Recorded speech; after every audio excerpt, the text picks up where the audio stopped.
We are Steve and Jill. Together, we've been buying and reselling land since the 90s. Our data-centric approach leaves our buyers asking, how can you sell it so cheap? Here on the Land Academy Show, We answer that and more.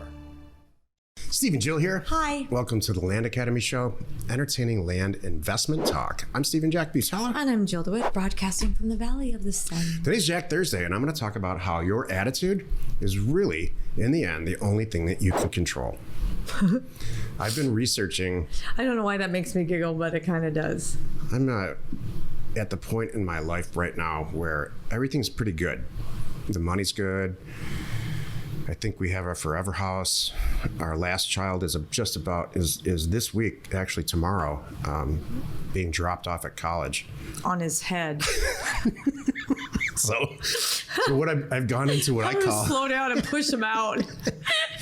I've gone into what I call like health and wellness mode. So I've been researching, why people live a long time, and if they do, there's all kinds of documentaries and stuff all about this. So I came across this topic and wanted to talk about it on Jack Thursday. And I know this is serious, and I appreciate that. Before we get into it, let's take a question posted by one of our members on the landinvestors.com online community. It's free, and please don't forget to subscribe on the Land Academy YouTube channel and comment on the shows you like. If you go to YouTube, we have all kinds of stuff on there in addition to this show. Including my live broadcast from yesterday. Yes. Oh, you can check that out if you missed it. Charlie wrote, dropping off some wisdom here, like always. Back to that paid-for rental house. What's the reason you're parking your money in real estate versus a bank, where it would be more liquid if you needed it? I know this started as a tax question, but money sitting idle in a bank account isn't taxable either, right? Yeah, so this is in response to a long string about where to put your money in Discord among our members. Have you ever driven down the street in a subdivision? Maybe you live there, or it's a subdivision close by, and you see a piece of vacant land that's totally buildable, and it's like there's no for sale sign on it, and it's never been built on. It's been vacant for as long as you can remember, as long as you've lived there.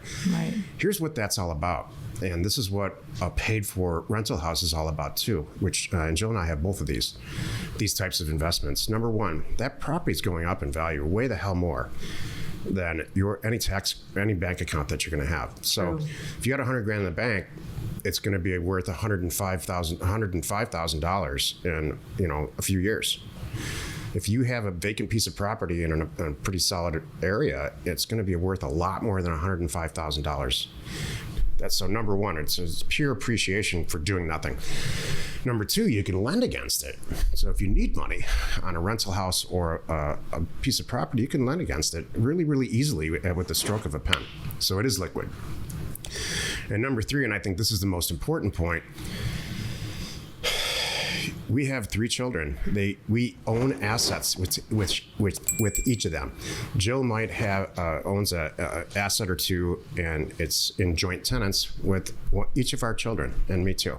Why? Because if I pass away, that property immediately becomes the owner is one of our children, whoever's involved in it. Not multiple children for a lot of reasons, which Jill and I separately chose. That's the last thing you want to do is try to. They can't fight. Invoke a family squabble. It's a non-taxable event. So I buy a piece of property and I deed it to myself as a joint tenant with one of our kids. I pass away, the child gets that appreciating asset for my entire life, certainly their entire life. Mm-hmm. It's a non-taxable event.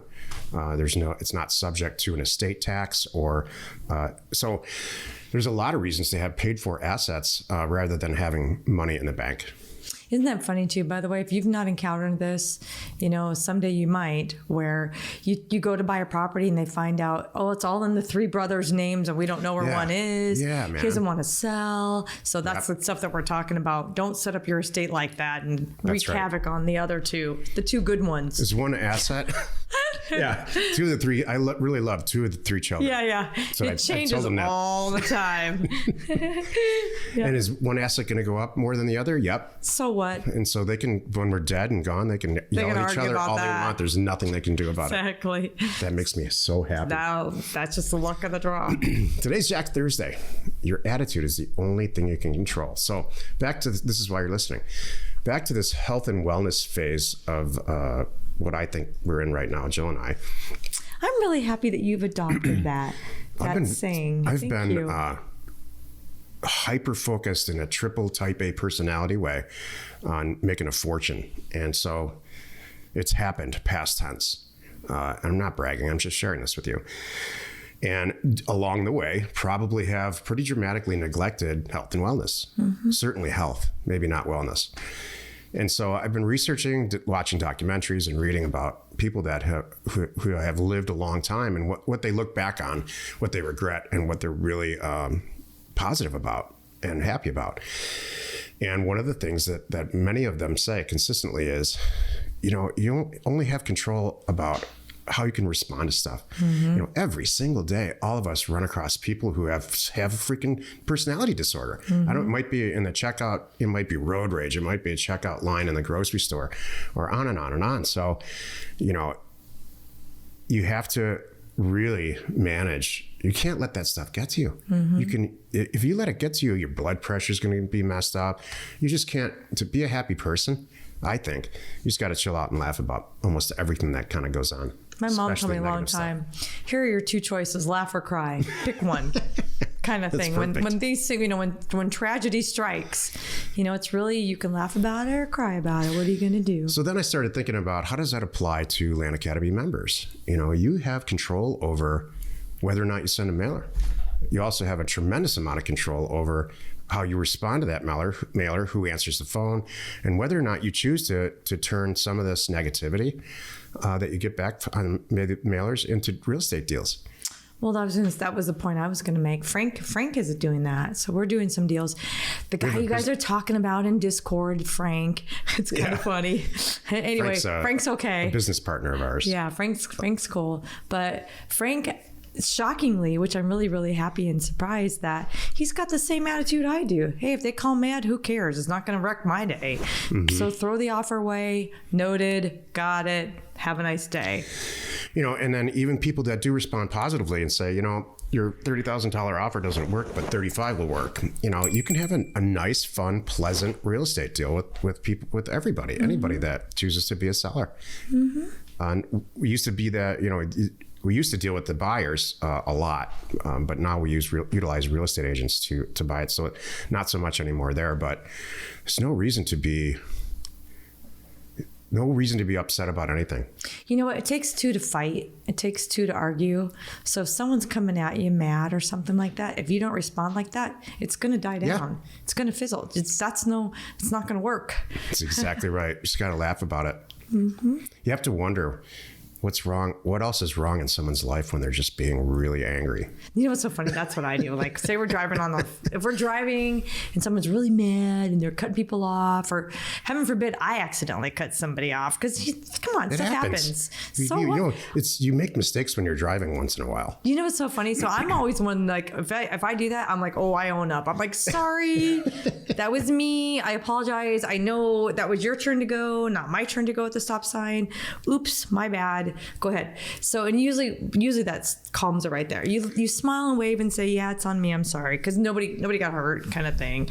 Noted. And then, but if depending how they react, then I go that step further. If they're like, okay, all right, she gets it, we're all cool. But if they're like, coming at me, then I really back off more, because I'm like, it's not worth it. I'm not going to get into it with anybody. I'm like, if they're going to really like, yeah, then I'm be like, okay, I'll be over here. I'm going to stay way back from you. And you know what my mantra is in my head? I always say when these situations happen, I'm like, God, it really must suck to be that person, because they're walking around mad. I just apologize and you're still mad.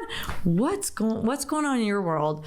And, or if you're always like this, that's gotta be awful, So all fuzzy motivation foo-foo aside, you have control over sending a mailer out.